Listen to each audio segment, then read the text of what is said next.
With that, I yield 3 minutes to the member from Nevada, Ms. Lee.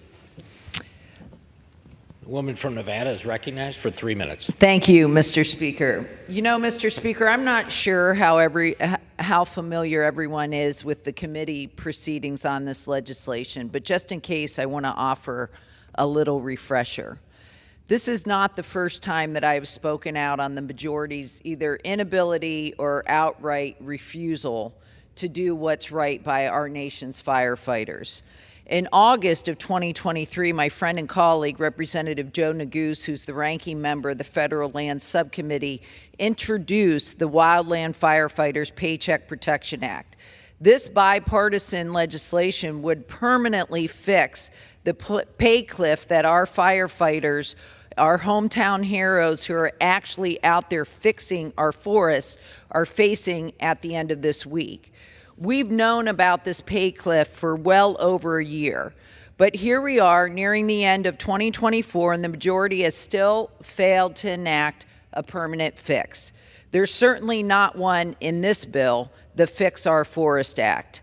Right now, the Wildland Firefighters Paycheck Protection Act has over 24 champions on both sides of the aisle, evenly divided between Democrats and Republicans, myself included. And yet, all we've got to show for this is yet another temporary fix in this week's CR, with Republican leadership once again stringing along these men and women in uniform for another few months without a permanent solution. As appropriators on both sides of the aisle have emphasized, these temporary patches end up costing taxpayers more than simply locking in a permanent pay fix. Strangely, this all comes after the House Republicans actually did vote for a permanent fix, as the chairman has stated. But let me clear this up. It was part of the fiscal year 25 Interior Appropriations Bill, which stands no chance of making it to the president's desk because of the majority's insistence on including over 80 poison pill policy riders to appease partisan extremists. If they were serious, they would have dropped these partisan riders. Now, in spite of the bipartisan support for both the Wildland Firefighters Paycheck Protection Act and my own amendment to this bill to achieve the same goal, the majority is now claiming that that permanent pay fix is somehow not germane to the Fix Our Forest Act. I ask again, who exactly are the people on the front lines doing the work of fixing our forest?